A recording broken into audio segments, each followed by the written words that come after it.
भजन start.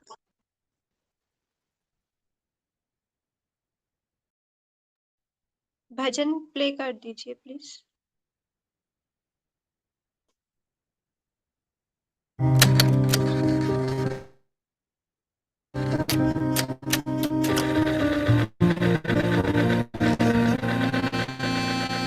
कर्म तत्व की अनुप्रेक्षा से आत्मबोध विकसाए, हम भेद ज्ञान प्रगटाए, हम भेद ज्ञान प्रगटाए। निज आत्म में रमण करें और देह भाव विसराए, हम भेद ज्ञान प्रगटाए, हम भेद ज्ञान प्रगटाए।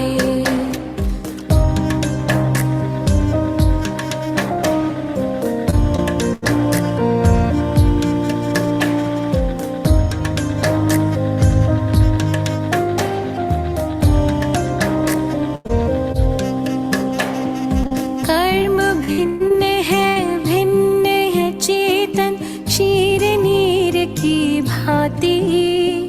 तप का ताप लगे तो बिखरे सोने से ज्यों माटी।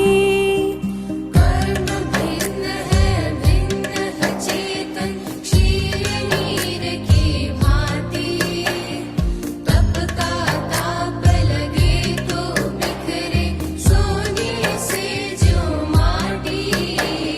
सम्यक ज्ञाता सम्यक दृष्टा वे सुबोध कर पाए, हम भेद ज्ञान प्रगटाए, हम भेद ज्ञान प्रगटाए।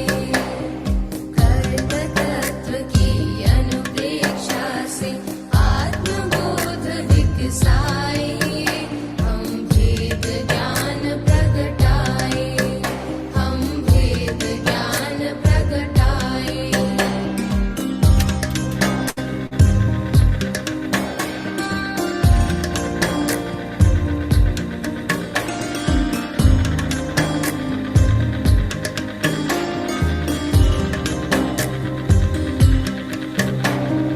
पुण्य भी पत्कल पाप भी पत्कल कर्म भेद ये सारे।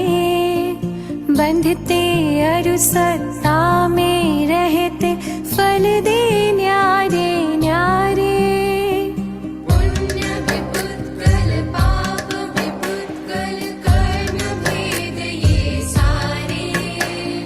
बंधते अरु सत्ता में रहते फल दे न्यारे न्यारे।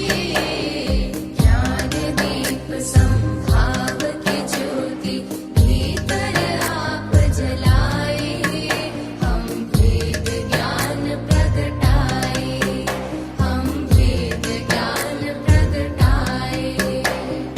कर्म तत्व की अनुप्रेक्षा से आत्मबोध विकसाए, हम भेद ज्ञान प्रगटाए, हम भेद ज्ञान प्रगटाए।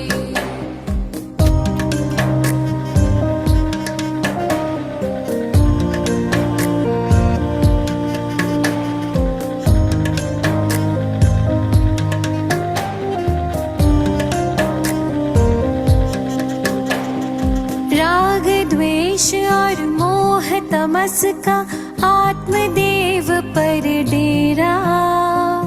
कर्म प्रज्ञप्ति को तुम जानो होगा शीघ्र सवेरा। राग द्वेष और मोह तमस का आत्मदेव पर डेरा। कर्म प्रज्ञप्ति को तुम जानो होगा शीघ्र सवेरा। सिंह सत्व के शाश्वत स्वामी शाश्वत धाम को पाए, हम भेद ज्ञान प्रगटाए, हम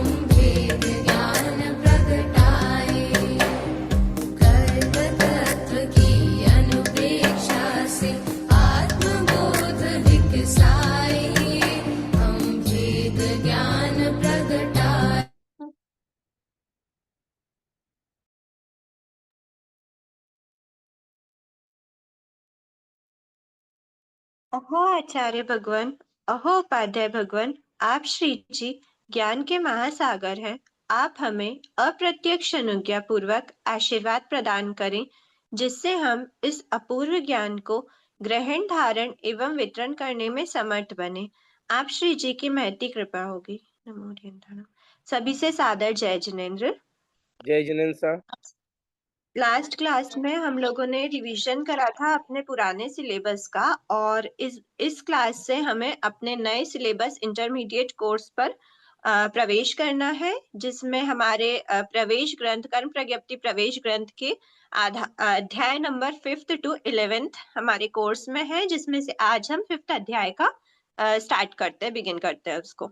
ठीक है, तो हम साथ साथ में यहाँ पे अध्याय को चलाते जाएंगे, ताकि आप लोगों को आज क्या पढ़ना है। सबसे पहले हमारे अध्याय का नाम है कर्म प्रकृतियां जो है, उत्तर प्रकृति, उन सब में किस किस टाइप से विपाक, मतलब विपाक का अर्थ होता है, हमने देखा था कि विपाक का अर्थ क्या होता है। विपाक मतलब उदय में आना, फल प्रकट रूप में या अप्रकट, मतलब हमें फील हो या ना हो, पर उस कर्म प्रकृति का हमारी आत्मा में उदय हो रहा है, मतलब वो अपना फल दे रही है। अब वो फल हमें फील होता है या नहीं होता है वो बात अलग होती है, लेकिन उनका विपाक हो रहा है। ठीक है, तो हम इसमें सबसे पहले हमको देखना है कि कर्म प्रकृति मतलब जो भी उत्तर प्रकृति है। तो हमने लास्ट क्लास में उत्तर प्रकृति के बारे में कोई डिस्कशन मतलब नहीं करा था कि उत्तर प्रकृति कौन सी है, क्या होती है। तो अभी हम एक बार वो देख लेते हैं कि उत्तर प्रकृति जो हमने बताई थी पिछली क्लास में, मूल प्रकृति कितनी थी, मूल कर्म कितने होते हैं? 8 कर्म। 8 कर्म होते हैं। अब 8 कर्म की उत्तर प्रकृति कितनी बताई थी? 148। 148। ठीक है, मेरी आवाज क्लियर है ना सभी को? जी हाँ, क्लियर है। ठीक है, तो 148 उत्तर प्रकृति की हमने निशान एक एक तो नहीं देखी थी, शायद हमने नाम भी डिस्कस नहीं करे थे। ज्ञानावर्णी कर्म की पहले 5 एक बार हम उसको रिकॉल कर लेते। ज्ञानावर्णी कर्म की कितनी उत्तर प्रकृति है? 5। मति ज्ञानावर्णी, श्रुत ज्ञानावर्णी, मति ज्ञान पर जो न्यूनादिक रूप से आवरण करती है, श्रुत ज्ञानावर्णी मतलब जो श्रुत ज्ञान पर न्यूनादिक रूप से आवरण करती है। उसके बाद अवधि ज्ञानावर्णी जो अवधि ज्ञान पर न्यूनादिक रूप से आवरण करती है, मतलब क्या समझना कि उस कर्म प्रकृति के उदय के कारण से हमारे इस ज्ञान पर न्यूनादिक रूप से आवरण आता है। फिर मना पर्याय ज्ञानावर्णी मतलब जिस कर्म के उदय से हमारे मना पर्याय ज्ञान पर न्यूनादिक रूप से आवरण आए। केवल ज्ञानावर्णी जिस कर्म के उदय से हमारे केवल ज्ञान पर न्यूनादिक रूप से आवरण आए। सही है? जी नहीं दीदी, केवल ज्ञान के पूर्ण आवरण आता है। केवल ज्ञान पर पूर्ण आवरण आता है। केवल ज्ञान में पूर्ण रूप से आवरण है, बाकी जो 4 ज्ञान थे उन पर न्यूनादिक आवरण आता है, लेकिन केवल ज्ञानावर्णी कर्म के कारण से केवल ज्ञान पर न्यूनादिक रूप से आवरण आता है। ठीक है, बहुत अच्छी तरह से आपका बेस क्लियर हो गया है ना। अब वैसे हमने दर्शनावर्णी का देखा था। दर्शनावर्णी की कितनी उत्तर प्रकृति होती है? 9 होती हैं। उसमें से 4 जो होती हैं वो पहले फर्स्ट 5 देखते हैं, उसके बाद फिर लास्ट के देखते हैं ना, शायद यही ऑर्डर में है। निद्रा पंचक पहले आता है, उसके बाद 4 दर्शन आते हैं, दर्शनावर्णी चतुष्क। निद्रा पंचक में क्या क्या आता है?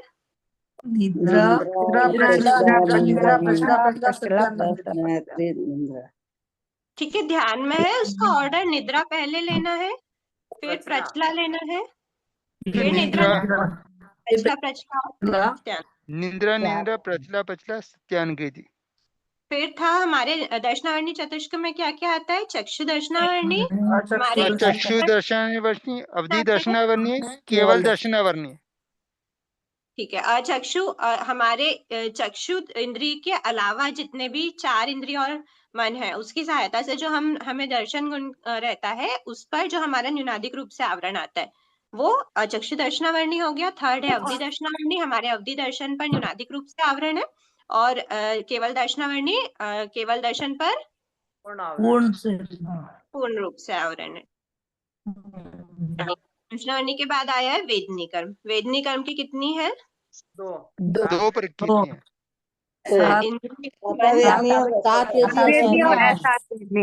इंद्रिय मन संबंधित सुख की प्राप्ति हो 7 वेदनी, इंद्रिय मन संबंधित दुख की प्राप्ति हो वो 7 वेदनी। ठीक है, फिर आया मोहनी कर्म। मोहनी कर्म की कितनी थी? 28। इसमें से 3 प्लस पहले 25 2 25 में 2 सेक्शन 3 क्या प्लस करें? 25 3 26 प्लस 26 9, ठीक है। 3 कौन कौन सी थी? दर्शन मोहनी की, सम्यक दर्शन मोहनी की, सम्यक अनंतानी की, स्मितवेदनी मिथ्यात्व वेदनी वेदनी सम्यक मिथ्यात्व वेदनी। मेरे से गलत हो गई, गलती हो गई। सम्यक्त्व वेदनी, मिथ्यात्व वेदनी और सम्यक मिथ्यात्व वेदनी। बेशर ठीक है। फिर उसके बाद आता है अपने चारित्र मोहनी। चारित्र मोहनी में 16 प्लस कषाय वेदनी है और 9 कषाय वेदनी की 9 अनंतानुबंधी क्रोध, अनंतानुबंधी क्रोध, अनंतानुबंधी मान, अनंतानुबंधी क्रोध, 5 to 8। अप्रत्याखानावर्णीय अप्रत्याख्यान वर्णित नहीं है, आप ध्यान रखना। अप्रत्याख्यान, शायद जहां तक मुझे ध्यान में है ना, हाँ दीदी, अप्रत्याख्यान है और अप्रत्याख्यान रहता है, प्रत्याख्यानावरण। फिर प्रत्याख्यानावर्णीय होता है। और लास्ट है संजुलन। संजलन संजम, क्रोधमान माया लोभ, ये हो गया 16 तक। फिर आया हमारी 9 नौकशाएं, वो कौन कौन सी हैं? स्त्रीवेद, पुरुषवेद, नपुंसकवेद, नपुंसकवेद हास्य, रति, अरति, शोक जगुसा। ये हो गई मोहिनी कर्म की 28 प्रकृति। नेक्स्ट आते हैं हम आयुष्य कर्म पर। आयुष्य कर्म की कितनी है? 4 4। आयु, मनुष्य, तिर्यंच आयु, तिर्यंच मनुष्य आयु, आयु, मनुष्य देवायु। फिर आया हम नेक्स्ट हमारे, गोत्र इसमें हमें आयु। ध्यान में डेफिनेशंस है ना। इस नरक भाव में जो हमें रुका के रोके रखता है, जिस कर्म की वजह से हम नरक भाव में, नरक आदि भावों में रुके रहते, नरक भाव में रुके रहते, तो नरक आयु है, तिर्यंच आयु, ऐसे चारों। उसके बाद आया नामकर्म। नामकर्म की टोटल कितनी थी? 93 93 में से नामकर्म को हम थोड़े एक बार लास्ट में लेते हैं, क्योंकि आज हमारा जो डेफिनेशन मतलब हमको उसकी जरूरत पड़ेगी। आज जिन डेफिनेशन की, वो सबसे मोटे रूप में नामकर्म की होती है। उसके बाद फिर हम आए गोत्र कर्म। गोत्र कर्म में उच्च गोत्र और नीच गोत्र, ठीक है। तो उच्च गोत्र में जाति, कुल, बल आदि हमें क्या मिलते हैं? उच्च मिलते हैं, या फिर उच्च कहलाए जाने योग्य अथवा जीव उच्च कहलाए जाने योग्य होता है। और वैसा ही नीच कर्म में नीच आ जाता है। फिर हमारे अंतराय, अंतराय 5 टाइप के रहते हैं, 5 प्रकृति, भोगांतराय, दान, लाभ, भोग, उपभोग, वीर्य। इनके संबंधित दान लाभ भोग भोग वीर्य प्रकृति हो जाती है। भोग भोग अंतराय। भोग प्रकृति का क्या मतलब हुआ था कि इतने इतने टाइप से ये हमारा मूल कर्म उदय में आता है, ठीक है।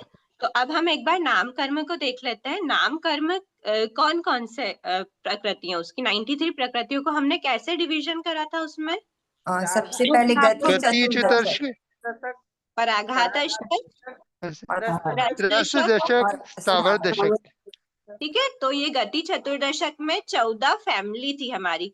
गति, जाति, शरीर, अंगोपांग, ये 14 फैमिली थी। और उसके अंदर की प्रकृति कौन कौन सी थी? गति में उसके 4 हो अंदर जाएगा। गति चतुर्दशक में टोटल नरक 65 गति, है गति त्रियंच गति, चतुर्दशक। मनुष्य गति, देव गति, 4 गति है। हाँ, ये तो गति एक फैमिली हो गई। ऐसी 14 फैमिली देखी है हमने। गति, जाति, गति जाति शरीर, शरीर अंगोपांग, शरीर बंधन, संघातन, शक्ति संघातन, वर्ण, गंध, रस, स्पर्श, संहनन, संस्थान, वरण, गंध, रस, स्पर्श, अनापूर्वी वह गति।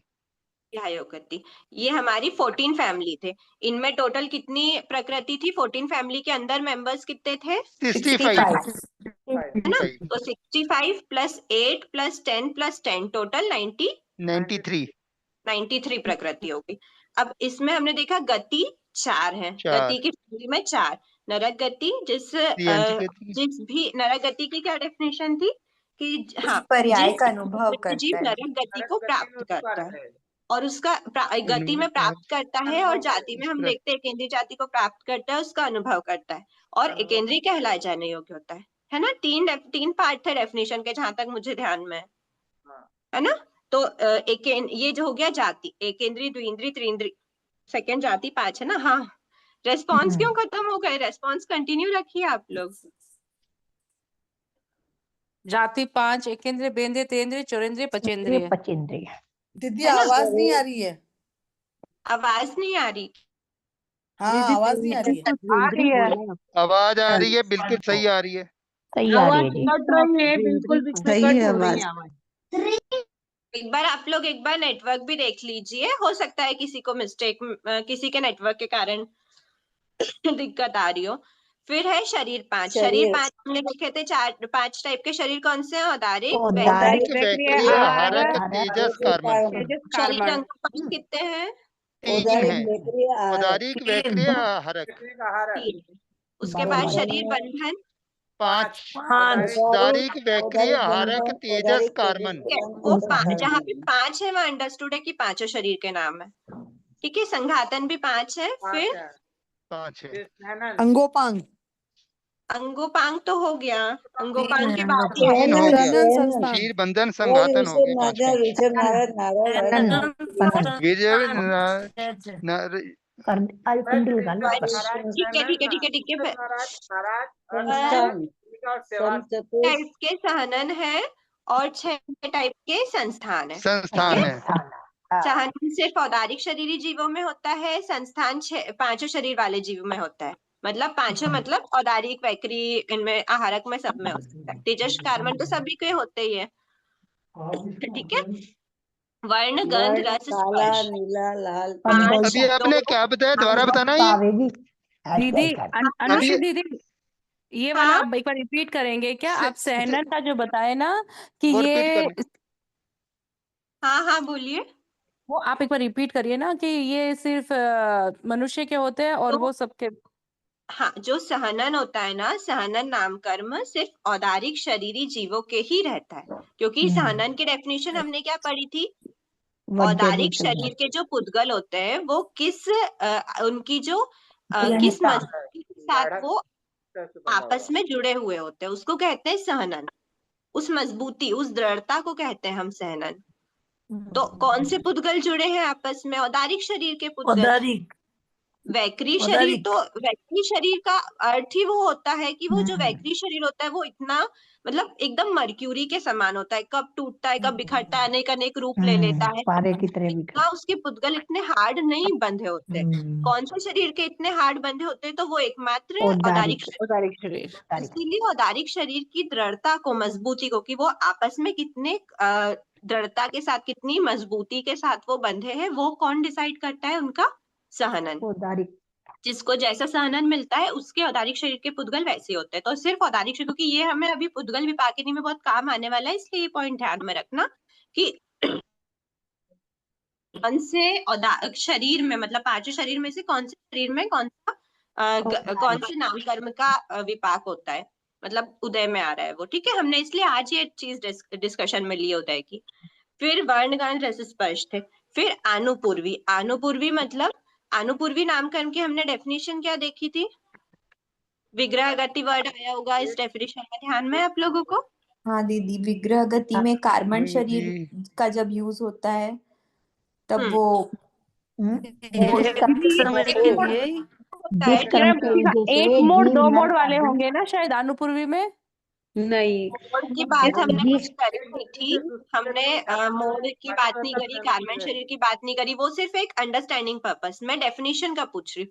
डेफिनेशन में क्या देखा था? विग्रह गति में अनुपूर्वी रहती, मतलब जीव, विग्रह गति कब होती है जीव की? जब जीव एक बाटे बैते में इस भाव कर्म में, के उदय से विग्रह गति के द्वारा नरक आदि गति में जाते हुए जीव की आकाश एक प्रदेशों बार की एक श्रेणी बार में एक बार एक बार प्लीज म्यूट हो जाइए। Sorry sorry. देखो, जब मेरी आवाज रहे ना तो आप लोग मत बोला करो, ताकि आपस में आवाज टकराहट होगी ना तो दूसरे स्टूडेंट्स को भी कंफ्यूजन होगा।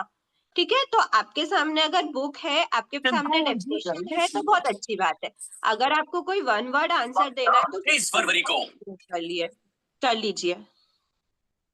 ठीक है, तो अब हमने अनुपूर्वी नामकरण में क्या देखा था? अनुपूर्वी में विग्रह गति, मतलब जीव एक भव से दूसरे भव में जाता है, उस टाइम पे अनुपूर्वी नामकरण। अनुपूर्वी जैसे अगले, हम नरक अनुपूर्वी की बात करते, तो नरक अनुपूर्वी मतलब अगर हमको अगले भव में नरक गति में जाना है तो हमारा यहाँ का शरीर छोड़ते से ही हमारी नरक अनुपूर्वी का उदय हो जाता है। जब तक हम, मतलब वो बताते हैं जीव का डायरेक्शन। ज्यादा जगह थी नहीं, पर बहुत पॉइंट निगाहों के नीचे।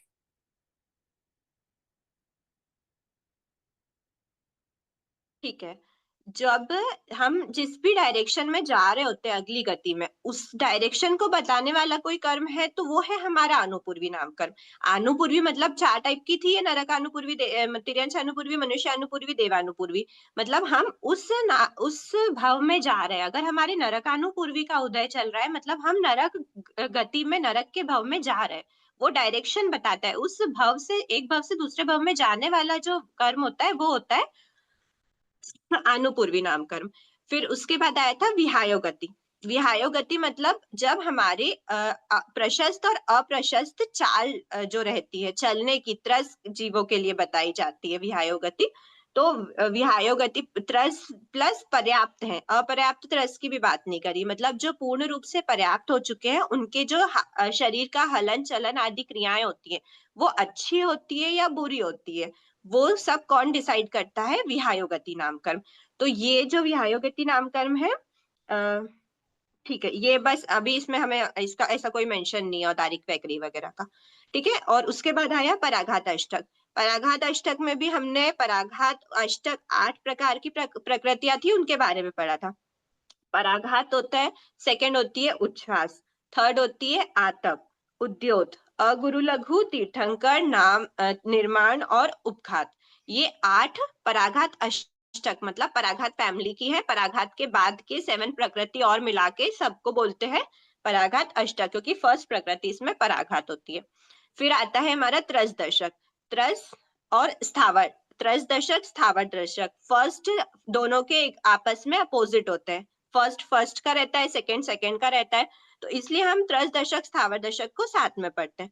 तो त्रस, स्थावर, बादर, सूक्ष्म। अगर हम इसको लाइन से पढ़ें तो इसमें क्या होगा? त्रस, बादर, पर्याप्त, प्रत्येक, स्थिर, शुभ, सुभग, सुस्वर, आदे, यश, कीर्ति। इसका अपोजिट क्या हो जाएगा? स्थावर, सूक्ष्म, अपर्याप्त, साधारण, अस्थिर, अशुभ, दुर्भग, दुस्वर, अनादे और अयश, कीर्ति।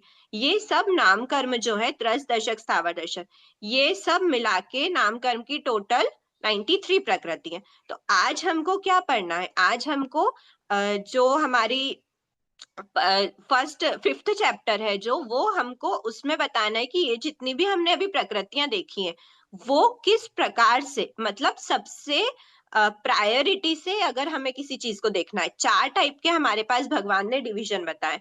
कौन कौन से डिवीजन? फर्स्ट है पुद्गल विपाकिनी, सेकंड है भव विपाकिनी, क्षेत्र विपाकिनी और जीव विपाकिनी। तो पुद्गल विपाकिनी मतलब पुद्गल के माध्यम से जिनका विपाक हो रहा है, मतलब जिनका उदय हो रहा है, जिसमें प्रायोरिटी पुद्गलों की होती है। जब वो कर्म हमारा उदय में आता है तो प्रायोरिटी से वो पुद्गलों के माध्यम से उदय में आ रहा है। आते तो ऑफ कोर्स सभी तरह के, अब आप सोचोगे कि सारे कर्म तो आत्मा के ही ऊपर उदय में आते हैं, पुद्गलों पे कैसे उदय में आएंगे? तो पुद्गलों पर उदय में आने की बात नहीं करी गई है। यहाँ पे कहा गया है पुद्गलों के माध्यम से। उदय किसके आता है? पुद्गलों के माध्यम से, मतलब एक मीडिएटर बन रहा है पुद्गल, कि अगर इस नामकर्म को, या हाँ जनरली पुद्गल विपाकिनी जो होती है वो नामकर्म की ही होती है, तो इस नामकर्म को अगर आत्मा के उदय में आना है तो वो किसी, जैसे फॉर एग्जांपल मैं लेती हूँ बेसिक, सबसे बेसिक है शरीर नामकर्म। उसमें जैसे अभी एट प्रेजेंट हमारा औदारिक शरीर है, औदारिक शरीर नामकर्म का अगर हमारे उदय आना है तो क्या हमारे डायरेक्ट उदय आ सकता है? क्या रास्ते चलते हर कहीं औदारिक शरीर, औदारिक नाम, हाँ औदारिक शरीर नामकर्म का उदय आ सकता है? जब तक जीव शरीर को ग्रहण करे, जैसे औदारिक शरीर पर्याप्ति से पूर्ण होता, शरीर पर्याप्ति से पूर्ण होता है, औदारिक शरीर का आहार ग्रहण करता है, तो मतलब ये हुआ कि औदारिक शरीर जब जीव बना रहा है, उसके औदारिक शरीर का उदय है, वो हमें क्लियरली अंडरस्टूड होता है कि ये आत्मा पे डायरेक्ट ना आके यहाँ पे मीडिएटर कौन बन रहा है? शरीर। मतलब शरीर क्या है? पुद्गल है, पुद्गलों का इंटेक हुआ है, औदारिक शरीर वाले जो पुद्गल थे वो हमने इंटेक करे। तो ये जो शरीर से या फिर पुद्गलों से रिलेटेड जहाँ पे भी होता है, पुद्गल जनरली शरीर की ही बात कर रहे हैं यहाँ पे, शरीर के ही पुद्गल होते हैं। क्योंकि हमने देखा ना कि जो ग्रहण, हमने जो वर्गणाएं देखी थी उसमें, वर्गणाओं में देखा था अलग अलग टाइप के पुद्गल थे।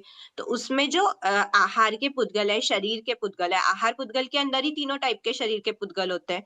तो वो जो 3 टाइप के शरीर के पुद्गलों की हम बात कर रहे होते हैं, वो पुद्गल को मतलब ऐसे हम रूपी तरह से किसी पुद्गल को अगर हम देख रहे होते हैं कि ये शरीर वाले है, तो अब हम एक बार पुद्गल विपाकिनी समझ में आएगा। पर जो पुद्गलों के माध्यम से जिनका उदय आता है, जीव के ऊपर उदय आना है, लेकिन वो डायरेक्ट जीव पर ना आके पुद्गलों के माध्यम से आएगा, उसको हम कहेंगे पुद्गल विपाकिनी।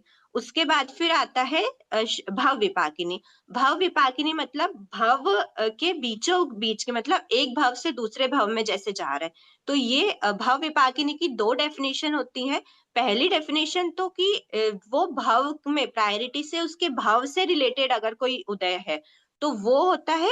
दूसरा कि जब तक उसका नहीं हो जाता उस भाव से, मतलब उस भाव से उसका टोटल कनेक्शन है, जब तक उस भाव विपाकिनी का टोटल उदय जब तक वो रहेगा, उस कर्म का उदय रहेगा, तब तक वो उस भाव का ही रिलेशन रहेगा, और उस कर्म का उदय खत्म हुआ और उस भाव से रिलेशन भी खत्म हो जाएगा।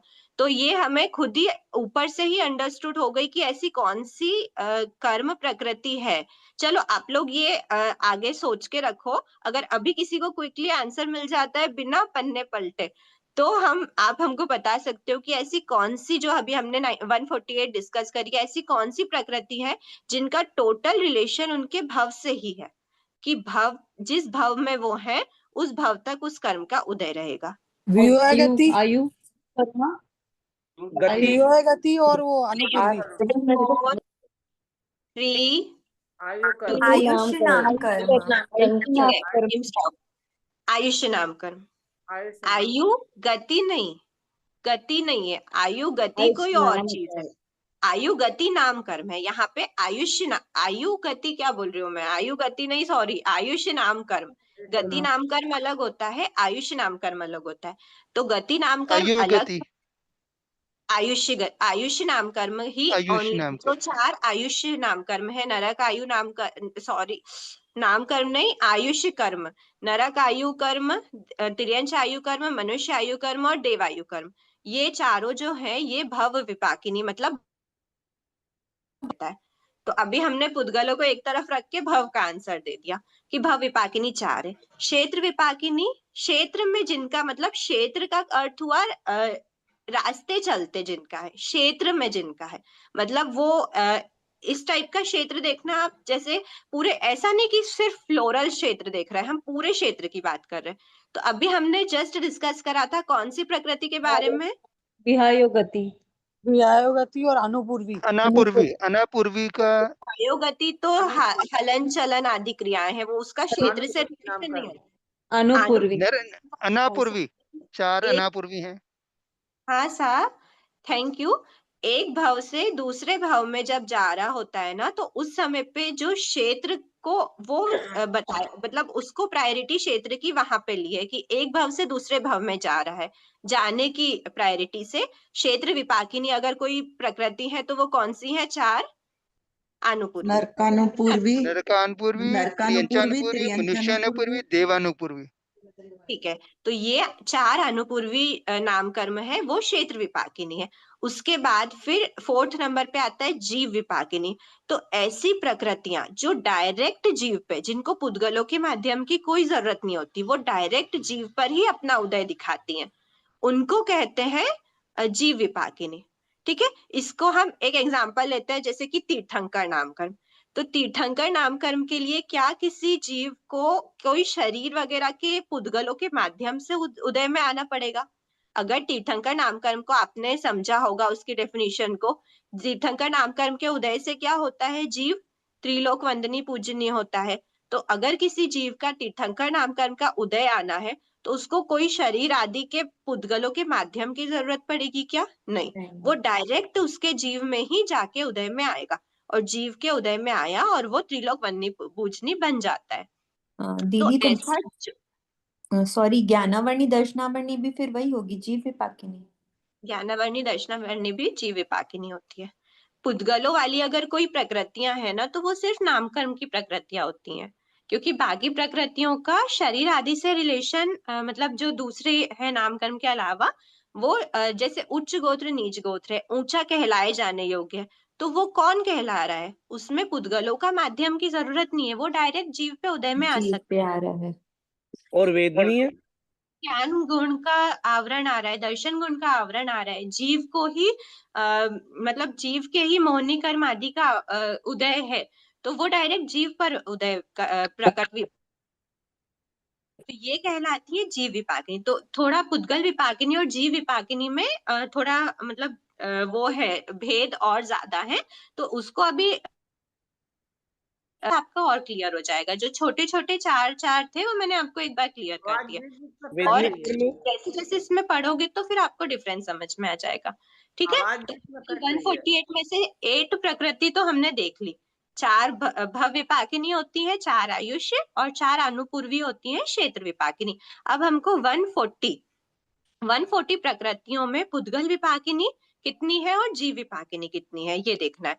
तो अब एक बार हम पुद्गल विपाकिनी को आज स्टार्ट कर रहे हैं। अच्छा, इसमें एक चीज और आएगी आपको कि जैसे जैसे हम अभी पूरी 140, अब हम ऐसे देखेंगे तो 4 हमने एक साथ ले ली, 4 हमने एक साथ ले ली, लेकिन अब हमारे पास कितनी बची? 140। तो 140 में 1 2 3 4 एक साथ इतना सारा पढ़ना मतलब बहुत हैवी काम हो जाएगा। इतने सारी चीजों को ग्रुप मतलब इसमें डिवाइड करें, इसमें करें, तो हमको पूरे सिर्फ इस चैप्टर के लिए नहीं बल्कि आगे पूरे कर्म सिद्धांत के लिए एक बहुत अच्छी सुविधाजनक एक आपको ट्रिक दे दी गई है। आपके हाथ में एक बहुत अच्छी चीज पकड़ाई है, वो है जैसे कि हम बोलते हैं ना कि अ आ इ ई ये सब क्या है, इनको हमने सबको ग्रुप दे दिया स्वर। ए ई आई ओ यू इनको बोल देते हैं हम वोवल्स है, और क से लेकर ग तक जो है वो हमने बोल दिया व्यंजन है। तो जब हम किसी भी चीज को, जैसे क वर्ग है, च वर्ग है, ट वर्ग है, तो हम समझ जाएंगे कि अगर हम क की बात करते, क वर्ग में ये पांचों आ जाएंगे, क ख ग घ, तो ये पांचों आ जाएंगे। इसी तरह से हमको भी यहाँ पर जो बताया गया है हमारी सुविधा के लिए, आगे जो हम जैसे जैसे पढ़ाई करेंगे, जैसे हमने अभी देखा था पराघात अष्टक, जैसे हमको 8 प्रकृतियों को बोलने की जरूरत नहीं पड़ी, खोलने की जरूरत नहीं पड़ी, हम पराघात अष्टक से ही समझ गए कि पराघात, उच्छ्वास एक्सेट्रा एक्सेट्रा 8 कर्म उसके अंदर आ गए। त्रस दशक एक वर्ड से ही हम समझ गए कि कौन कौन सी प्रकृति उसमें आ गई। तो इस तरह से आपको सिर्फ एक दो नहीं बल्कि पूरी प्रकृतियों के लिए बहुत अच्छे से सिर्फ नामकरण के लिए बात करिए, क्योंकि ज्ञानावर्णी की 5 एक साथ जनरली एक साथ ही चलती हैं, दर्शनावर्णी की एक साथ 9 तो चलती हैं, कभी कभी 5+4 भी हो जाता है। वेदनी कर्म है, वेदनी कर्म तो वैसे छोटा सा है, उच्च गोत्र नीच गोत्र वो भी चलती है। मोहनी कर्म में भी जो 3+25 है वो अलग अलग है, 25 में भी 16+9 है वो अलग अलग है, लेकिन सबसे ज्यादा अगर हमको कोई कंफ्यूजन करता है तो वो नाम कर्म है। तो नाम कर्म को ग्रुप बनाने के लिए उन्होंने ऐसी एक व्यवस्था कर दी गई है, उसको हम अभी एक बार देखते हैं कि वो कौन कौन से हैं और वो कैसे खुलेंगे। ठीक है, जैसे अगर हम बोल देंगे गति चतुर्दशक, सॉरी गति चतुष्क, तो गति चतुष्क का क्या अर्थ हो गया? गति 4। कौन कौन सी 4 गति हो गई? वो नरक गति, तिर्यंच गति, मनुष्य गति, देव हो सकता है। गति चतुष्क मतलब ये चारों गति की बात कर रहे होंगे। तो ऐसे हमको बहुत सारे ग्रुप बनाए। तो अब पहले हम एक बार पीडीएफ ओपन करके हमारी ये देख लेते हैं जो भी ग्रुप है वो ग्रुप कौन कौन से है, उसके बाद फिर हम पुद्गल विपाकिनी पे चलेंगे। जब तक किसी के कोई डाउट है तो आप पूछ सकते हैं अभी जितना हुआ है उसमें। दीदी जय जिनेन्द्र। हाँ सर, जय जिनेन्द्र। भाषा वर्गणा के पुद्गलों से स्वर वगैरह निकलता है, फिर हम इसको पुद्गल विपाकिनी में नहीं समझना? अभी उसको हम उसमें नहीं समझेंगे, क्योंकि यहाँ पर ना पुद्गल विपाकिनी की जब आप अंदर तक डेफिनेशन पढ़ोगे ना तो आपको समझ में आएगा कि ये पुद्गल विपाकिनी में इसको क्यों रखा गया है। फिर आपको ये समझ में आ जाएगा कि हमने जो भाषा और मंत्र है इनको हमने पुद्गल के रूप में क्यों नहीं बताया है ना। अभी आप एक बार पुद्गल विपाकिनी के बारे में पढ़ लो। ठीक है, हम स्टार्ट करते हैं। क्वेश्चन है, एक और डाउट था। हेलो, हाँ सर पूछिए। हाँ जी, मैं अनापूर्वी नामकरण की जो ये डेफिनेशन बुक में दी हुई है उसको एक बार बुक वाली डेफिनेशन को क्लियर कर देंगे थोड़ा? ये कार्बन का है, योग के समय आकाश प्रदेशों की श्रेणी के अनुसार गति करता है, ये कार्बन का है। अनापूर्वी की जो डेफिनेशन दी है ना, जिस कर्म के उदय से जीव नरक आदि अन्य भाव में जाते हुए विग्रह गति में मात्र कार्बन का योग के समय। हेलो, मैं इतनी अच्छा, हाँ इसमें थी डिटेल, सॉरी। जो बुक में डेफिनेशन दी है वो जरा क्लियर करेंगे, एक बार थोड़ा समझाएंगे? देखो, आनुपूर्वी नामकर्म क्या होता है? आनुपूर्वी नामकर्म मतलब जब हम किसी एक भाव से, ये तो समझ में आया होगा कि जब हम एक भाव से दूसरे भाव में जा रहे होते हैं ना, उस समय हमारे सिर्फ और सिर्फ उसी समय हमारे आनुपूर्वी कर्म का उदय रहता है। क्यों? क्योंकि वो डिसाइड करवाता है कि हम अभी इस भाव से अगले कौन से भाव में जा रहे हैं। तो जिस भाव में हम जा रहे होते हैं उसी अनुपूर्वी का हमारे उदय रहता है। अब आपकी डेफिनेशन क्या कह रही है कि जिस कर्म के उदय से क्या होगा? उदय में जीव नरक आदि अन्य भावों में जाते हुए। अब ये तो हमने बोल दिया कि वो उस भाव में जा रहा है, लेकिन उस भाव में जब जा रहा होता है ना, तो हमारे जो गति होती है ना जीव की, वो गति ऐसे होती है कि जब भी कोई जीव है, वो जीव डायगोनली या जिगजैग ऐसे होके कभी ऐसे जाता नहीं है। कर्व में कभी भी जीव एक गति से दूसरी गति में नहीं जाता, एक भाव से दूसरे भाव में नहीं जाता। जब भी जीव को गति करनी होती है ना एक भाव से दूसरे भाव में, तो वो सिर्फ और सिर्फ 90 डिग्री एंगल पे ही टर्न होता है। ठीक है? तो ये जो 90 डिग्री एंगल के टर्न्स होते हैं ना, 90 डिग्री एंगल के टर्न कैसे होंगे? या तो वो सीधा जाएगा, या तो वो पीछे जाएगा, या तो वो राइट जाएगा, या लेफ्ट जाएगा। इसी को कहते हैं 90 डिग्री के टर्न। मतलब वो ऐसे बीच में डायगोनली नहीं जाता है, वो या तो वर्टिकल जाता है या हॉरिजॉन्टल जाता है।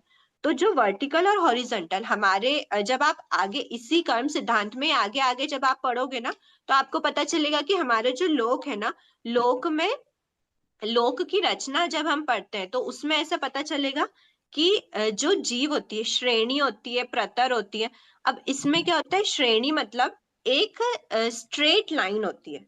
जैसे एक क्यूब, एक क्यूब आपको सबको ध्यान में क्यूब समझ में आया? क्यूब को और कुछ बोलते हो हिंदी में तो आप ये प्लीज बताओ। रिजु गति वक्र गति ये क्या होती है फिर? वो वातावरण में ही तो होती है। रिजु गति, विग्रह गति, वही मैं आपको बता रही हूँ। रिजु गति क्या होती है? डायरेक्ट यहाँ से स्ट्रेट जाना। ठीक है? अब जब जीव को इस स्थान से, देखो अगर मेरी वीडियो दिख रही हो, या तो मैं एक बार ऑफ करूं। देखो ये पॉइंट है यहाँ पे, इस पॉइंट से, एक बार रुको, देखो ये है पॉइंट। इस पॉइंट पे जीव अभी है, उसको अगर यहाँ उत्पन्न होना है तो यहाँ से वो डायरेक्ट इधर उत्पन्न हो जाएगा। ये हो गई उसकी रिजु गति, डायरेक्ट उत्पन्न हो गया। लेकिन इस पॉइंट पे से जीव को यहाँ पे उत्पन्न होना है मान लो, तो वो कैसे उत्पन्न होगा? क्या वो यहाँ से डायरेक्ट जा सकता है? तो ये वाला कभी भी जीव नहीं जाता। जीव को जाना है तो वो हमेशा 90 डिग्री के ही टर्न्स ले सकता है। अगर जीव इधर मुड़ जाएगा तो ये तो उसका 45 डिग्री का एंगल हो गया, है ना? तो ऐसे कभी भी वो टर्न नहीं होता। अगर जीव को इधर पे उत्पन्न होना है अगले भाव में, यहाँ पे उसकी मृत्यु का समय है और यहाँ उसको उत्पन्न होना है, तो उसको यहाँ से पहले यहाँ आना पड़ेगा, फिर वो यहाँ जाएगा, या फिर वो यहाँ से पहले यहाँ आएगा फिर यहाँ पे जाएगा। इस टाइप से वो 90 डिग्री के टर्न्स लेता है। इस जगह से इस जगह पे आने के लिए उसकी जो टर्न्स है वो कहलाती है विग्रह गति। और डायरेक्ट जहां पे आता है, यहाँ उत्पन्न होना था, यहाँ उत्पन्न होना था, यहाँ उत्पन्न होना, यहाँ पे अगर उत्पन्न होना होता तो उसको वापस यहाँ से ऐसे टर्न लेना होता। अगर वो यहीं का यहीं उत्पन्न होता तो ये डायरेक्ट पहुंच जाता। तो जो डायरेक्ट पहुंचता है वो रिजु गति होती है, और जहां पे टर्न्स होते हैं वो विग्रह गति होती है। तो ऐसे विग्रह गति अन्य भाव में जाते हुए विग्रह गति में मात्र कार्बन का योग के समय आकाश प्रदेशों की श्रेणी के अनुसार गति करता है। तो देखो क्या होता है, जब जीव यहाँ पर होता है ना, यहाँ से स्क्रीन आप लोग को दिख रही है ना? हाँ जी, दिख रही है। यहाँ से जब जीव इस जगह पर जाना होता है तो जीव यहाँ से डायरेक्ट यहाँ जाएगा ना, तो उसके बीच में उसको कोई मतलब फर्स्ट समय में ही वो यहाँ पे उत्पन्न हो जाता है। यहाँ का वो शरीर छोड़ता है जितने में वो यहाँ का शरीर ग्रहण कर लेता है। तो इस बीच उसका दूसरा शरीर, जैसे ये औदारिक शरीर था, मान लो वापस औदारिक शरीर हो गया, या फिर ये औदारिक था वैक्री शरीर हो गया, तो बीच में वो बिना औदारिक या वैक्री के अगर किसी भी समय नहीं रह पाता है तो वो रिजु गति होती है। वहां पे उसका कार्बन शरीर का, ओनली कार्बन शरीर का नहीं चल रहा होता उधर।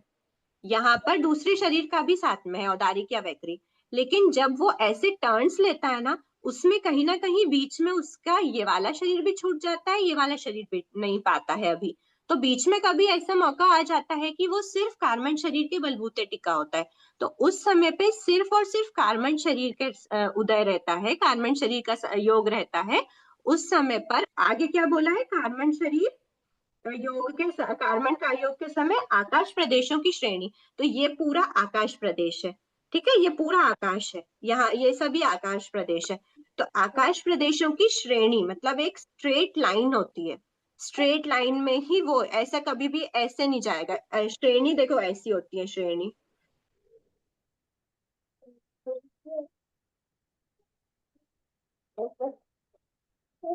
ये एक प्रदेश है, ये दूसरा प्रदेश है, तीसरा प्रदेश है, चौथा प्रदेश है, ये एक पूरा रेक्टेंगल फॉर्म करते हैं, इसको कहते हैं एक श्रेणी। अब ये श्रेणी हॉरिजॉन्टल वर्टिकल कैसी भी हो सकती है, ये हॉरिजॉन्टल है, ऐसी कैसी आपको वर्टिकल श्रेणी भी मिल जाएगी। तो ये सभी आकाश प्रदेश होते हैं। अब ये आकाश प्रदेशों की श्रेणी मतलब एक स्ट्रेट लाइन के अकॉर्डिंग ही गति करता है। जीव को अगर यहाँ पे जीव है और यहाँ उत्पन्न होना है, तो यहाँ पे कोई भी श्रेणी नहीं है उसके पास एक श्रेणी ये होगी, दूसरी श्रेणी ये होगी, तो वो इसी अकॉर्डिंग में गति करता है। तो इसीलिए कहा गया है, अब आप वापस डेफिनेशन को उठाओ, जिस कर्म के उदय से जीव नरक आदि अन्य भवों में जाते हुए विग्रह गति में मात्र कार्बन योग के समय आकाश प्रदेशों की श्रेणी के अनुसार गति करता है, उससे अनुपूर्वी नाम कर्म कहते हैं। ठीक है, अब हम वापस आए हमारे टॉपिक पे। हाँ जी, हाँ जी, ठीक है, थैंक यू। हाँ जी, हाँ जी, आइए।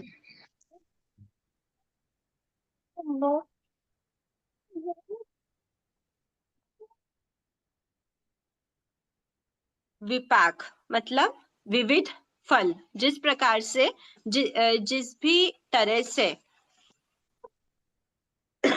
मेरी साउंड क्लियर है ना?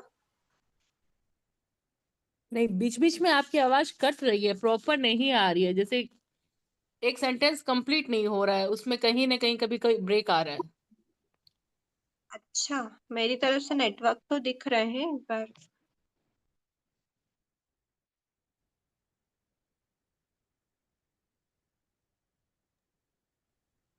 आवाज तो सही आ रही है जी। ठीक है, उद्गल विपाक, तो विपाक जो होता है ना, कर्म प्रकृति के विविध प्रकार के फल को विपाक कहते हैं, ठीक है। पुद्गल विपाक, भव विपाक, क्षेत्र विपाक और जीव विपाक, तो जिन प्रकृति का जिस तरह से विपाक होता है उसको उसी तरह से नाम दिया गया है प्रायोरिटी के हिसाब से, ठीक है। ऐसे ओवरऑल तो सबका आत्मा के ऊपर ही होता है, लेकिन प्रायोरिटी से जिसके रहता है। अब हमने इसके जो हमने सांकेतिक संज्ञा है वो एक बार देख लेते हैं, ठीक है। निद्रा द्विक मतलब निद्रा, जहां पे भी आपको निद्रा द्विक वर्ड मिलेगा ना, वहां पे आपको क्या समझना, निद्रा प्रचला, ठीक है। उसके बाद आपको जहां नरक द्विक दिखेगा वहां नरक गति, नरक अनुपूर्वी, तिर्यंच। देखो इसको हम ऐसे समझते हैं, थोड़ा इजी हो जाएगा आपको याद रखने के लिए।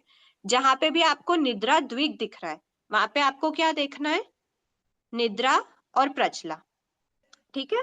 जहां पे आपको स्त्यानर्धी त्रिक दिखेगा वहां पे आपको बचे हुए निद्रा, निद्रा, प्रचला, प्रचला और स्त्यानर्धी ले लेना है। हो गई निद्रा पंचक पूरा। ठीक है, गति। फिर दर्शनावर्णी चतुष्क, दर्शनावर्णी चतुष्क सबसे लास्ट में है आपको। यहाँ पे मैं एनोटेशंस लेते जाती हूँ एक बार। साईं बेटा,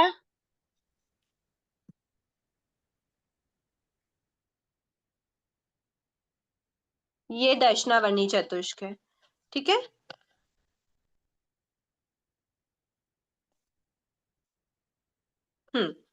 यहाँ पे देखो निद्रा द्विक है, निद्रा प्रचला, बचे कौन से तीन, स्त्यानर्धी त्रिक में बचे कौन से 4, वो सभी हो गए दर्शनावर्णी चतुष्क में।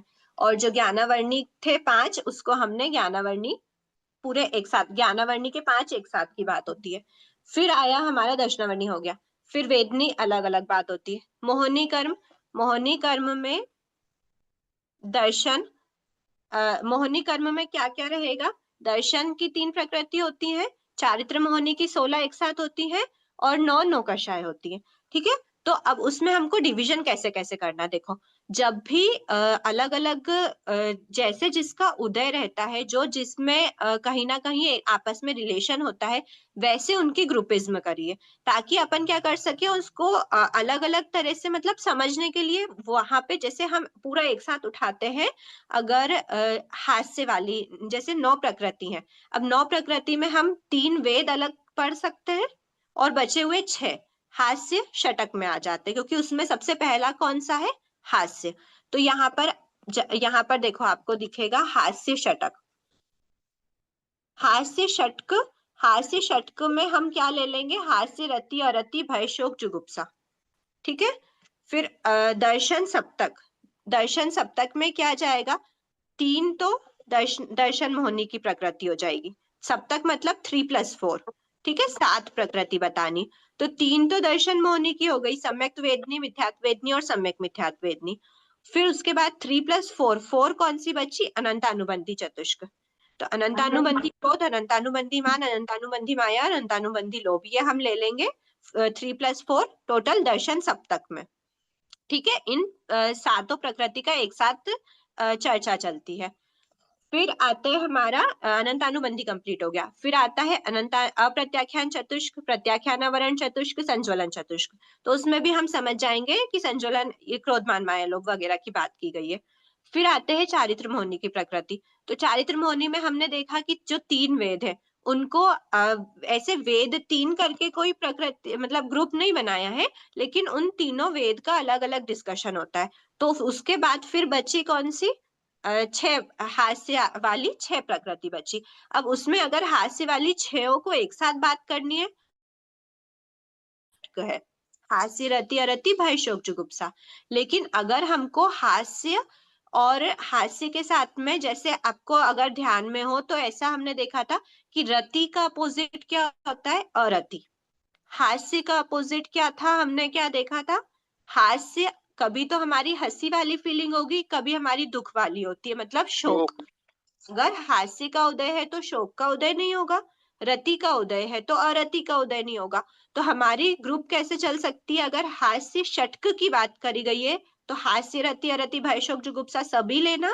पर अगर हास्य चतुष्क की कहीं पे बात करी गई है तो हास्य, रति, भय, जुगुप्सा लेना। ठीक है, उसमें अरति और शोक ये जो 2 प्रकृति हैं ये अलग हो जाती हैं। ठीक है, अब ये आप अलग क्यों होती है ये आप आगे समझोगे। जैसे जैसे हमने एक चीज पिछले क्लास में पढ़ी थी कि हमने 120 प्रकृति देखी थी, 122 प्रकृति देखी थी, 148 भी देखी थी कि टोटल तो 148 होती है, लेकिन कहीं कहीं पे हम 120 की बात करते हैं, कभी 122 की बात करते हैं।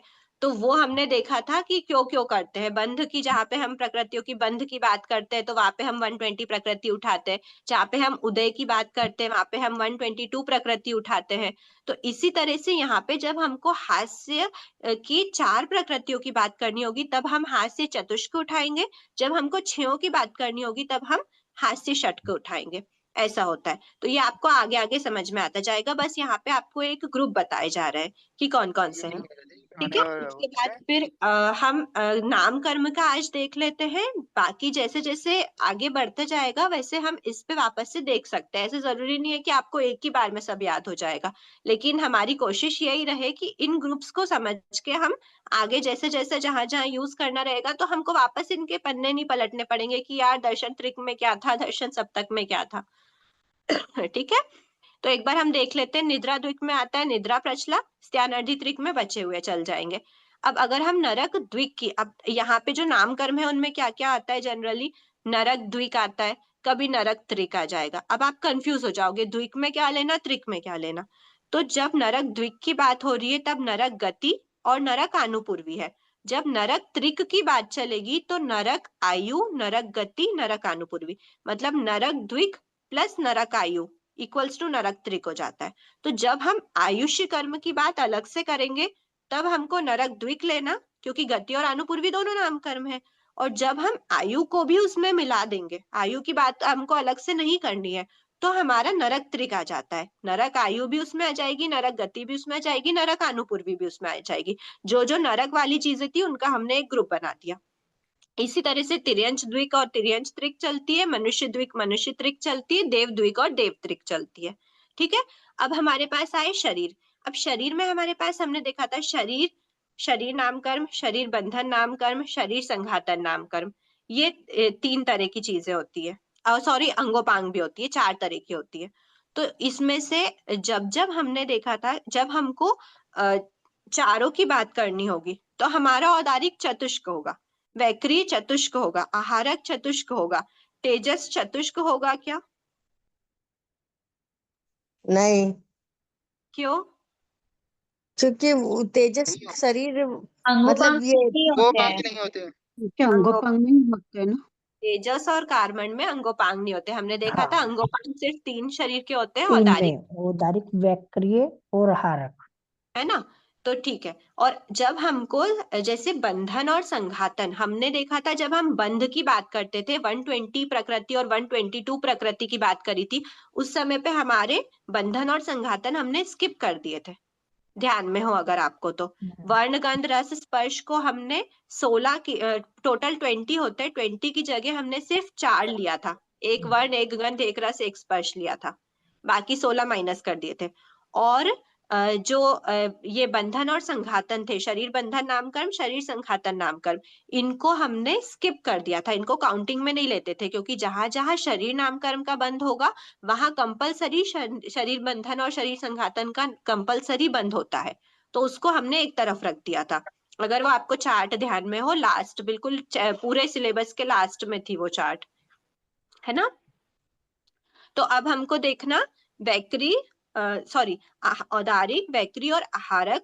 जब हम द्विक की बात कर रहे हैं तो औदारिक शरीर और औदारिक शरीर अंगोपांग कहेंगे। जब हम औदारिक त्रिक जैसा तो कुछ नहीं है ना, हाँ, औदारिक द्विक है तो औदारिक शरीर औदारिक अंगोपांग है, और औदारिक चतुष्क है, त्रिक कुछ भी नहीं है ना शायद, हाँ, औदारिक चतुष्क है, तो औदारिक शरीर औदारिक अंगोपांग औदारिक बंधन और औदारिक संघातन हो जाएगा। और तेजस शरीर में हम सिर्फ 3 ही रहेगा, क्योंकि उसमें 4 रह ही नहीं सकता, उसमें अंगोपांग होते ही नहीं है तेजस कार्बन शरीर में, इसलिए तेजस की भी त्रिक बनती है, कार्बन की भी त्रिक बनती है। ठीक है, और औदारिक वैक्री आहारक में द्विक का भी ऑप्शन है, अगर हमको शरीर संघातन नहीं देखना तो द्विक का ऑप्शन है, और अगर हमको शरीर संघातन देखना है तो चतुष्क का ऑप्शन है। ठीक है, तेजस ये की त्रिक क्या होगी? तेजस और कार्बन की त्रिक क्या होगी? तेजस शरीर बंधन और तेजस शरीर संघातन, वहां पर अंगोपांग नहीं आएगा, हाँ हाँ ठीक है।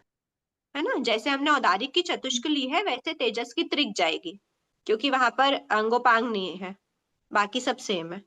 ठीक है, अब उसके बाद फिर हम आते हैं हमारे त्रस दशक स्थावर दशक के ग्रुप में। ठीक है, पराघात अष्टक एक साथ चलता है, ठीक है, पराघात अष्टक पूरा एक साथ चलता है, त्रस दशक स्थावर दशक पूरा पूरा चलेगा, गति चतुर्दशक पूरा पूरा चलेगा। अगर हमको त्रस नवक की बात करनी है, उसमें त्रस नवक में यश कीर्ति हट जाता है, ये ध्यान में रखना। कहीं कहीं यश कीर्ति जो नाम कर्म, यश कीर्ति नाम कर्म है, उसकी बात हम नहीं करते, बाकी सब 9 की एक साथ करते, यश कीर्ति की नहीं करते, ऐसा भी किसी जगह पे होता है, क्योंकि यश कीर्ति बहुत मतलब अच्छे स्थान पे भी अगर हम ऊंचे गुण स्थानों पे पहुंच जाते हैं, वहां तक भी हम यश कीर्ति का बंद करते हैं, लेकिन बाकी प्रकृतियों का नहीं करते, इतनी अच्छी प्रकृति है यश कीर्ति नाम कर्म। तो कभी कभी हमको यश कीर्ति को छोड़ के बाकी 9 की बात करनी होती है, तो वहां पर हम त्रस नवक लेते हैं, लेकिन स्थावर नवक जैसा कुछ भी नहीं है, स्थावर पूरे दशक एक साथ ही चलेगी। ठीक है, फिर उसके बाद आता है, हाँ, अब फिर हम लेते हैं स्थावर दशक और त्रस दशक में और टुकड़े करेंगे, अगर हमको और छोटे छोटे ग्रुप बनाने हैं तो उसमें हम क्या लेंगे, एक हम ले सकते हैं 10 को 4+6 ले सकते हैं। ठीक है, 4+6 कैसे लेंगे, त्रस चतुष्क अलग कर देंगे, और उसके बाद त्रस चतुष्क में कौन कौन सा आ जाएगा, त्रस चतुष्क की अगर हम बात करते हैं तो फर्स्ट 4 कौन सी है त्रस में, रस बादल पर्याप्त प्रत्येक। पर्याप्त, रस, बादर और पर्याप्त। पर्याप्त प्रत्येक। रस रस बादल बादल पर्याप्त और प्रत्येक। प्रत्येक। ठीक है, उसके बाद फिर नीचे स्थिर से स्टार्ट हो जाता है, स्थिर शुभ सुभग, स्थिर शुभ सुभग सुस्वर और आधे। तो हमको पहले त्रस 4 ले लेनी है, और स्थावर 6 ले लेनी है। तो त्रस चतुष्क स्थावर षटक हो गए 2 ग्रुप। वैसे ही स्थावर चतुष्क फर्स्ट 4 और अस्थिर षटक लास्ट के 6। ठीक है। अब दीदी इसके अलावा जहाँ स्थावर चौक आएगा वहां पे, जहाँ स्थावर चौक आएगा वहां में क्या समझना? स्थावर सूक्ष्म अपर्याप्त साधारण फर्स्ट 4। और इस जहाँ आप हास्य ऑर्डर चौक में आएगा याद रखना। और जहाँ हाँ हास्य चौक है, जहाँ हास्य चौक है वहाँ हास्य रति भय जुगुप्सा समझना।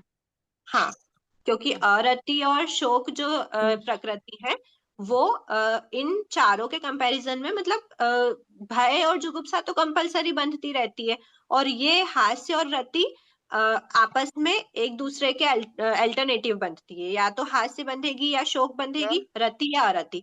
तो जहाँ पे हास्य और रति से थोड़े कम लेवल तक की, मतलब ये गुणस्थानों में आप आगे जाओगे ना तो समझ में आएगा कि ये जो ये होता है अरति और शोक वाली जो दोनों प्रकृति है, ये 6th गुण स्थान पे ही रुक जाती है, लेकिन हास्य और रति ऊपर तक भी चलती है। और अगर हास्य रति बंध रही है तो भय जुगुप्सा भी बंधेगी। तो फिर वहां पे हमारे पास सिर्फ 4 ऑप्शन रहते हैं, 4 प्रकृति के, हास्य रति भय जुगुप्सा। तो इसलिए उनको हम एक साथ लेते हैं और अरति शोक को पहले ही छोड़ देते हैं। तो इसलिए हमने हास्य चतुष्क बनाया है। ठीक है। फिर आया स्थिर। ठीक है, हमारा 4 + 6 हो गया था दोनों में 10 में। लेकिन जब हमको वापस से यश कीर्ति अयश कीर्ति छोड़ना है, तो उस समय पे हमारे जो स्थिर 6 ली थी, स्थिर षटक, उसमें लास्ट में यश कीर्ति अयश कीर्ति आई थी। तो यश अयश को हटा देंगे तो फिर हमारे पास ऊपर क्या बचेगी? स्थिर पंचक और अस्थिर पंचक। वो भी एक तरह का ग्रुप होता है। बस इनको याद करना बहुत इजी है, जहां पे बस आप सारी प्रकृति को लाइन से ऑर्डर से याद कर लो, और जहां पे फर्स्ट वाला है उसके बाद जो बोला गया है पंचक, उसके पीछे की 5 प्रकृति आ जाएगी। षटक बोला है उसके पीछे की षटक आ जाएगी, चतुष्क बोला है उसके पीछे की 4 आ जाएगी। जनरली ऐसे ही होता है। ठीक है। तो अभी हमने ये यहाँ तक देखा। जाति पंचक एक साथ होता है, लेकिन जाति चतुष्क बोलेंगे तो कौन सी जाति हटाना है हमको? पंचेंद्रिय। पंचेंद्रिय। क्योंकि पंचेंद्रिय का एक अलग अपना स्टैंडर्ड होता है, और 4 जो होती है ये विकलेंद्रिय कहलाती है। एकेंद्रिय भी विकलेंद्रिय में आती है, मतलब विकल इंद्रिय होती है। बाकी एकेंद्रिय प्लस विकलेंद्रिय इक्वल्स टू जाति चतुष्क। ठीक है। और कुछ छूट रहा है क्या यहाँ पे? अच्छा, एक मिथ्यात्व चतुष्क रह गया है, वो थोड़ा सा टिपिकल है, बाकी सब लगभग कवर। हाँ, त्रिक लेंगे तो त्रस चतुष्क जो हमने लिया था, जो त्रस बादर पर्याप्त और प्रत्येक था, उसमें 4th वाला हट जाता है, तो त्रस त्रिक बचती है, त्रस बादर पर्याप्त।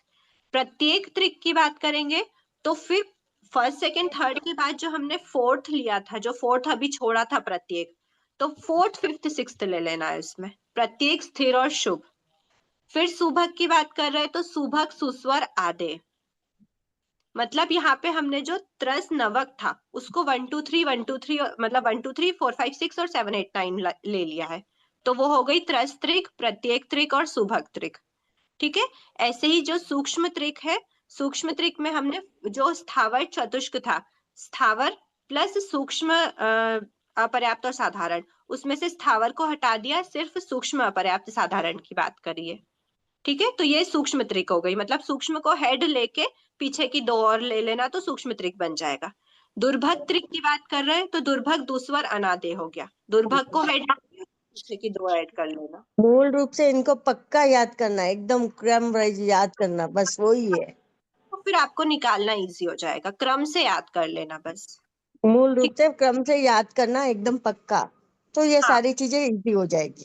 इजी हो जाएगी और ज्यादा टफ कुछ नहीं है। अब देखो, जहां समझने की बात है ना वो समझो। ये है एक मिथ्यात्व चतुष्क, मिथ्यात्व वेदनी, नपुंसक वेद, सेवार्थ सहनन और हुंड संस्थान। ये चारों बहुत अशुभ प्रकृति है, बहुत ही अशुभ। तो इनका सिर्फ मिथ्यात्व की अवस्था में ही बंद होता है, ओनली फर्स्ट गुण स्थान में। तो इसीलिए इन चारों को एक साथ रखा गया है, मिथ्यात्व वेदनी, नपुंसक वेद, सेवार्थ सहनन और हुंड संस्थान। तो इन चारों के ग्रुप को मिथ्यात्व चतुष्क बोल दिया है। ठीक है।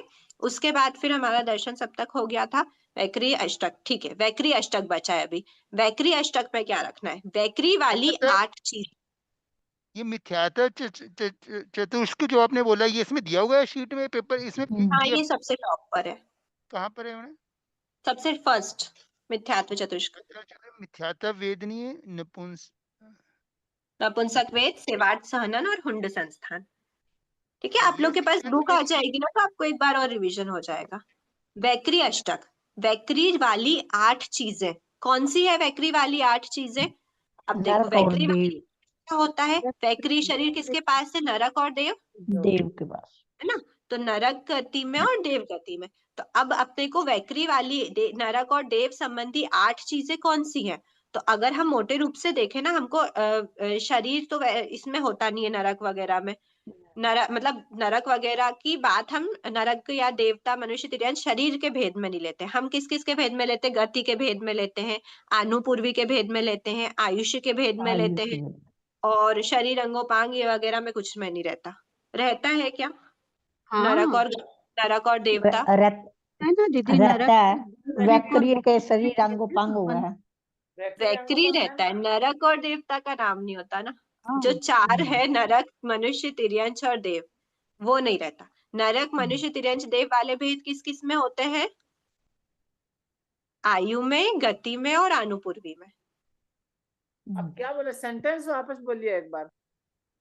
मतलब वो कोई बड़ा क्वेश्चन नहीं है, मैं बस आपसे इतना पूछ रही हूँ कि नरक और देव वाले जो भेद होते हैं, जैसे हम बोलते हैं एकेंद्रीय, बेंद्रीय, तेंद्रीय, चौरिंद्रीय, औदारिक, वैक्रीय, तेजस शरीर, नरक, तिर्यंश, मनुष्य, देव, तो ये सब जो रहते हैं, ये भेद किस किस में होते हैं?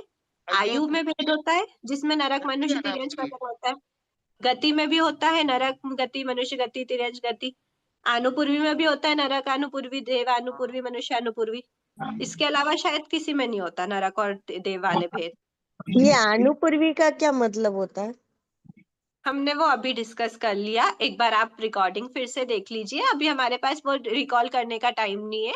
आनुपूर्वी नामकर्म की डेफिनेशन आपको समझ में आ जाएगी, है ना? वो उसी की बात कर रहे हैं जो लास्ट क्लास में थी। ठीक है, तो जो नरक आयु है, नरक गति है, नरक आनुपूर्वी है। इसी टाइप से देव गति है, देव आयु है, देव गति है और देव आनुपूर्वी है। तो ये दोनों क्या हो, ये 6 क्या हो गई? वैक्री से रिलेटेड हो गई। अब वैक्री से रिलेटेड है अगर नरक और देवता, तो फिर वैक्री खुद भी वैक्री से रिलेटेड होना चाहिए। तो वैक्री क्या है? वैक्री शरीर है, वैक्री शरीर अंगोपांग है। और कोई सा है क्या जिसमें वैक्री, औदारिक, वैक्री आदि का भेद होता है? नहीं नहीं नहीं है ना, बंधन और संघातन में होता है, लेकिन उसकी बात हम नहीं करते हैं। तो वैक्री शरीर, वैक्री शरीर अंगोपांग, ये दो को भी हम 6+2 में ले लेंगे। ठीक है, तो टोटल कितने हो गए? 8। तो ये 8 होते हैं वैक्री से रिलेटेड चीजें।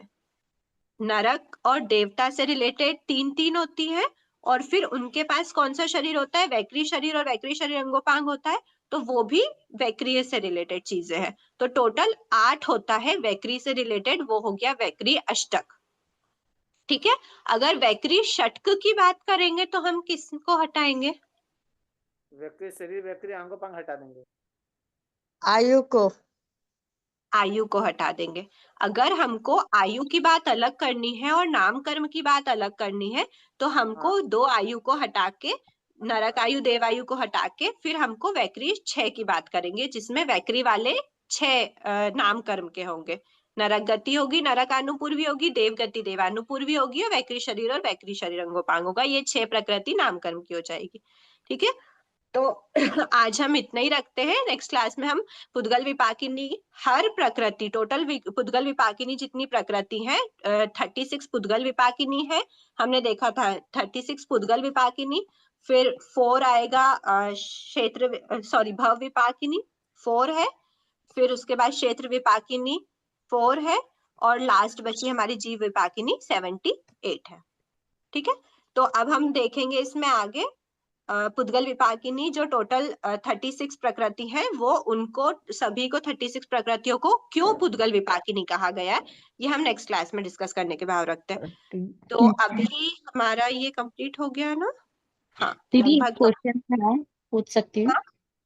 एक क्वेश्चन था, जैसे अपन ने जो हास्य चतुष्क किया, वो हास्य शोक के अपोजिट हमने लिया और रति अरति, इसीलिए हमने वो 2 को छोड़ा ना, उस हिसाब से हमने चारों लिया।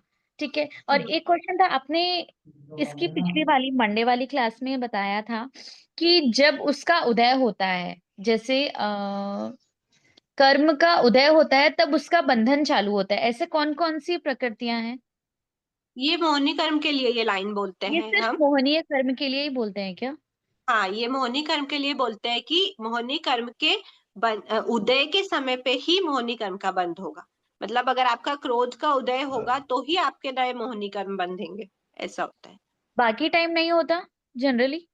बाकी चीजों में जरूरी नहीं, अगर आपका एट प्रेजेंट औदारिक शरीर है तो हो सकता है आपका बाद के लिए वैक्री शरीर का बंद हो जाए।